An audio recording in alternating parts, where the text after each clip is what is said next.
आज फिर हम एक डिसाइडेड कोर्ट केस से अपनी वीडियो बना रहे हैं। यह 2017 का केरल का एक बहुचर्चित केस था जिससे समाज में बहुत हंगामा पैदा हो गया था। एक पादरी के ऊपर महिला के उत्पीड़न का आरोप लगा था। हर कोई पादरी को गाली देने में लगा हुआ था। इसे महिलाओं का उत्पीड़न और न जाने क्या क्या कहा जा रहा था। जैसा कि सोशल मीडिया की भेड़ चाल में होता है, कोई भी केस की सच्चाई को जानने को तैयार नहीं था। सुप्रीम कोर्ट में प्रैक्टिस करने वाले एक एडवोकेट मित्र उसी स्थान के रहने वाले थे। उन्होंने मुझे बिल्कुल शुरू से ही इस केस में जोड़ लिया था। जिस समय इस केस की अग्रिम जमानत की सुनवाई केरल हाई कोर्ट में चल रही थी, तो डिफेंस की तरफ से एक आर्ग्यूमेंट रखा गया था और हाई कोर्ट ने पादरी के चर्च और बैंक के कुछ कागजात मंगाकर देखे थे। बहस हुई थी, आर्ग्यूमेंट्स हुए थे, उनका अध्ययन किया था हाई कोर्ट ने और पादरी को अग्रिम जमानत मिल गई थी।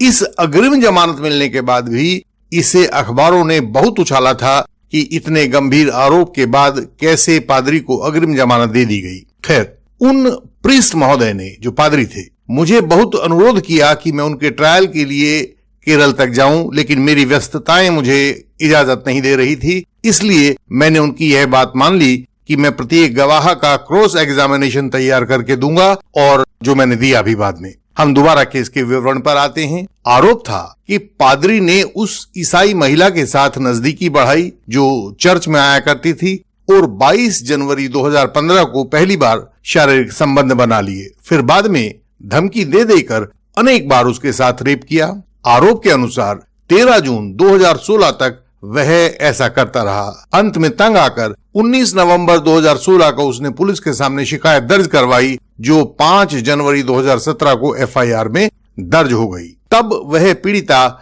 बयान देने के लिए कोर्ट में आई और उसने प्रोसिक्यूशन की पूरी स्टोरी अच्छी तरह से रटकर कोर्ट में सुना दी। जैसे ही उसने अपनी स्टोरी सुनाई तो कोर्ट में हर ओर उसके लिए सहानुभूति की लहर दौड़ गई। डिफेंस काउंसिल, जो कि एक अनुभवी डिफेंस काउंसिल थे, उन्होंने कोर्ट से गुजारिश की कि क्रॉस एग्जामिनेशन के लिए अगली तारीख दी जाए, क्योंकि कोई भी अनुभवी डिफेंस काउंसिल कभी भी भावनापूर्ण वातावरण में क्रॉस एग्जामिनेशन नहीं करते हैं। डिफेंस काउंसिल का काम केवल कानून के अनुसार अपने कर्तव्य को निभाना होता है। भावनाएं कर्तव्य की राह में रोड़ा बन जाती हैं। अतः उन्होंने क्रॉस एग्जामिनेशन के लिए अगली तारीख ले ली और यह बहुत सूझबूझ भरा फैसला था उनका। यह हमारे नए एडवोकेट दोस्तों के लिए भी एक सीख हो सकती है कि कोर्ट में अपने केस को कैसे आगे बढ़ाएं। क्रॉस एग्जामिनेशन की डिटेल्स देने से पहले मैं आपके लिए पूरे केस की लिस्ट ऑफ डेट्स सामने रख देता हूं। आप स्क्रीन पर इसे देख पाएंगे और यदि जरूरी हो तो वीडियो को पॉज करके भी उसको देखा जा सकता है। यह एक बहुत लाभदायक तरीका होता है किसी भी कोर्ट केस को कम समय में समझने के लिए।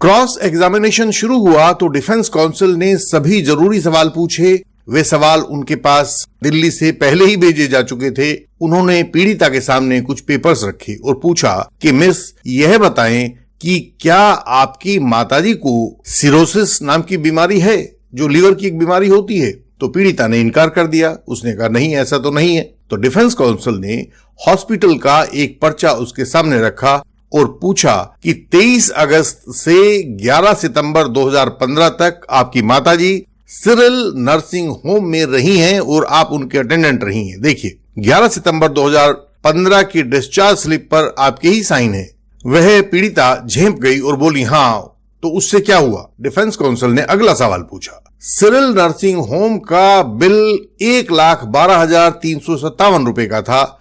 मिस, जरा कोर्ट को बताइए कि वह बिल आपने कैसे पे किया था? लड़की ने बताया कि हमारे पास कुछ जमा पूंजी थी तो उसमें से दे दिया था। डिफेंस काउंसिल पीछे हटने को तैयार नहीं थे। उन्होंने एक और पर्ची पीड़िता को दिखाई। देखिए, यह आपके बिल का नंबर है और यह आरोपी प्रीस्ट के क्रेडिट कार्ड का नंबर है।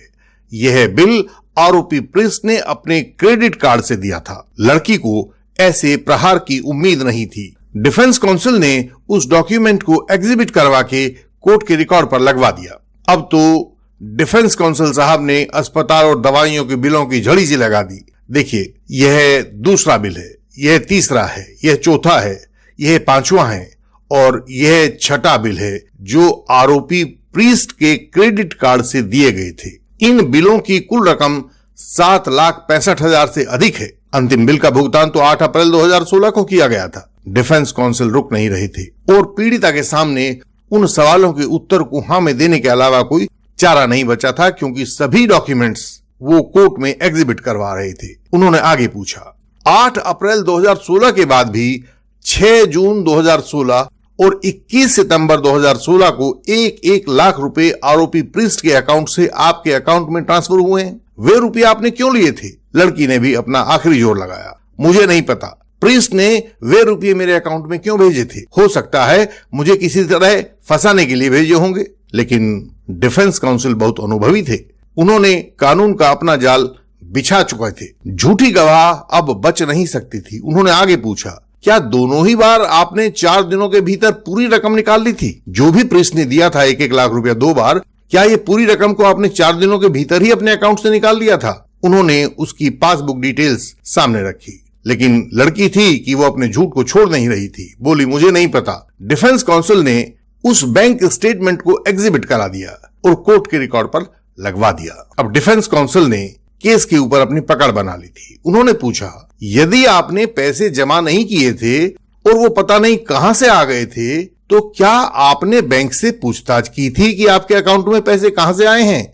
लड़की ने कहा, नहीं, मैंने तो नहीं पूछा और मुझे क्या जरूरत थी। डिफेंस काउंसिल बोले, हाँ, अब आप सच बोल रही हैं। आपने बैंक से नहीं पूछा क्योंकि ये पैसे आप आरोपी प्रीस्ट पर दबाव डालकर उनसे एक्सटोर्ट कर रही थी। यह सब उन पैसों की बाबत प्रीस्ट का बैंक स्टेटमेंट है। कुल रकम 10 लाख रुपए के आसपास है। डिफेंस काउंसिल ने उस बैंक स्टेटमेंट को एग्जिबिट करवा के कोर्ट के रिकॉर्ड पर लगवा दिया। डिफेंस काउंसिल अब तक कोर्ट में पूरी तरह से छा गए थे। सब उनकी बात को बहुत गौर से सुन रहे थे। उन्होंने लड़की से पूछा, आपका पहला आरोप जनवरी 2015 और दूसरा आरोप फरवरी 2015 का है। क्या आप बताएंगी कि पहली कथित घटना के बाद भी आप प्रीस्ट से क्यों मिल रही थी? प्रोसिक्यूट्रिक्स बोली कि प्रीस्ट ने मुझे धमकी दी थी। तो रेप की 2 कथित घटनाओं के बाद भी आप प्रीस्ट से पैसे क्यों ले रही थी? वह बोली कि मैंने नहीं कहा था, प्रीस्ट अपने आप दे रहा था। काउंसिल ने पूछा, तो क्या आपने पुलिस को बताया कि प्रीस्ट आपको जबरदस्ती पैसे दे रहा है? प्रोसिक्यूट्रिक्स बोली, नहीं, इसमें बताने जैसा क्या था? डिफेंस काउंसिल अपनी कानूनी पकड़ को और कसने लगे थे। आपकी बैंक स्टेटमेंट दिखाती है, उन्होंने लड़की से पूछा, आपकी बैंक स्टेटमेंट दिखाती है कि रेप के तीसरे आरोप के बाद भी आपने प्रीस्ट से लगभग 5 लाख रुपए लिए थे। यह बात आपने पुलिस के सामने क्यों नहीं बताई? वह बोली कि प्रीस्ट मुझे फंसाने के लिए रुपये मेरे खाते में डालता रहता था, मैंने तो कभी नहीं मांगे। डिफेंस काउंसिल अब रुकने वाले नहीं थे। उन्होंने प्रोसिक्यूट्रिक्स की बैंक स्टेटमेंट सामने रखते हुए पूछा, अंतिम आरोप 13/6/2016 का है, जबकि आपने प्रीस्ट से उसके बाद भी 1 लाख रुपए लिए हैं। यह बात आपने पुलिस के सामने क्यों नहीं बताई? तो वह बोली, मुझे बैंकों के बारे में ज्यादा जानकारी नहीं है। वकील साहब बोले, यह बात तो सही है ना कि इस 1 लाख रुपए की रकम को जो आपने अंतिम आरोप की डेट के बाद लिए थे, आपने 4 दिनों के भीतर ही बैंक से निकाल लिया था। वह गवाह अड़ गई, मेरे अकाउंट में पैसे पड़े हैं तो मैं कितने भी दिन में निकालूं, इससे किसी को क्या मुश्किल हो सकती है। डिफेंस काउंसिल अब उसकी गवाही में आखिरी कीलें ठोकने लगे। उन्होंने उसके सामने कागजों का एक बंडल रखा। बोले, यह आपका CDR है। आपने किस किस से कब कब बात की और कहां कहां आप गई, सब इसमें दर्ज है। उन्होंने पूछा, 21/9/2016 को प्रीस्ट से 1 लाख रुपए लेने के बाद तथा 19/11/2016 को पुलिस में शिकायत दर्ज करने से पहले आपने प्रीस्ट से 7 बार बातें की हैं, क्यों? वह बोली, बस प्रेयर के बारे में पूछना चाहती थी।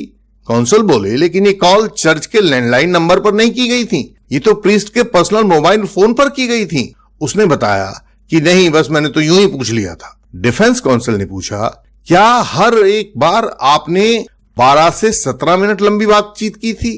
तो वह बोली, जो भी होगा रिकॉर्ड में होगा, मुझे नहीं पता। उसने कोर्ट के सामने सीधा और सरल बनने की कोशिश की। डिफेंस काउंसिल ने पूछा, और 4 बार आप उसके पास चर्च में गई हैं? लेकिन वह पीड़िता थी, उसने फिर अपना सीधापन दिखाने की कोशिश की। बोली, चर्च है, कोई भी जा सकता है। डिफेंस काउंसिल कोर्ट की ओर घूमे। बोले, जनाब, मेरा क्रॉस कंप्लीट हुआ। यह लड़की प्रीस्ट को लगातार एक्सटॉर्ट कर रही थी। जब तक प्रीस्ट ने पैसे दिए यह लेती रही, लेकिन जैसे ही उसके पैसे खत्म हो गए तो भी लड़की की डिमांड खत्म नहीं हुई और अधिक पैसे पाने के लिए इसने प्रीस्ट के ऊपर रेप का मुकदमा बनवा दिया। कोर्ट ने हर बात को सुना, नोट किया। उसके बाद पिछले महीने उस केस का फैसला आया है। प्रीस्ट कोर्ट से एक्विट हो गए हैं और ईश्वर को धन्यवाद दे रहे हैं। झूठे रेप केसेस के खिलाफ हमारा संघर्ष जारी है। कानून के इस दुरुपयोग के खिलाफ हम दृढ़ता से आपके साथ खड़े हैं। भारत के लगभग सभी क्षेत्रों से हमारे पास ब्रीफ आते हैं। हम आधुनिक टेक्निक्स का प्रयोग करके पूरी जानकारी निकालते हैं, उसको एक्सट्रैक्ट करते हैं और आवश्यक होने पर टेक्निकल पॉइंट्स के ऊपर हम उनका क्रॉस एग्जामिनेशन भी तैयार करके उनको भेज देते हैं। डीएनए एनालिसिस, अलील्स, कंप्यूटर और mobile extraction reports, body fluids के एग्जामिनेशन की टेक्निकें, फोरेंसिक रिपोर्ट्स, ये हमारे स्पेशलाइज्ड एरियाज हैं। इनके ऊपर हम विशेष सहायता आपको उपलब्ध करा सकते हैं। यदि आप भी हमसे कोई सहायता चाहते हैं तो स्क्रीन पर दिए गए हमारे फोन नंबर, ईमेल आदि से आप हमें संपर्क कर सकते हैं। हमारी वेबसाइट indianlegalsystem.org पर जाकर आप बहुत महत्वपूर्ण जानकारियां पा सकते हैं। हमारा लिंक वीडियो के डिस्क्रिप्शन में भी मिलेगा, आप नीचे उसको देख सकते हैं। हम ऐसी ही जानकारी भरी वीडियोस आपके लिए लाते रहेंगे। आप इस चैनल को सब्सक्राइब करके बेल आइकन प्रेस कर दीजिए ताकि अगली वीडियोस आपसे मिस ना हो। हम अगली वीडियोस में आपसे फिर मिलेंगे, तब तक के लिए प्रणाम।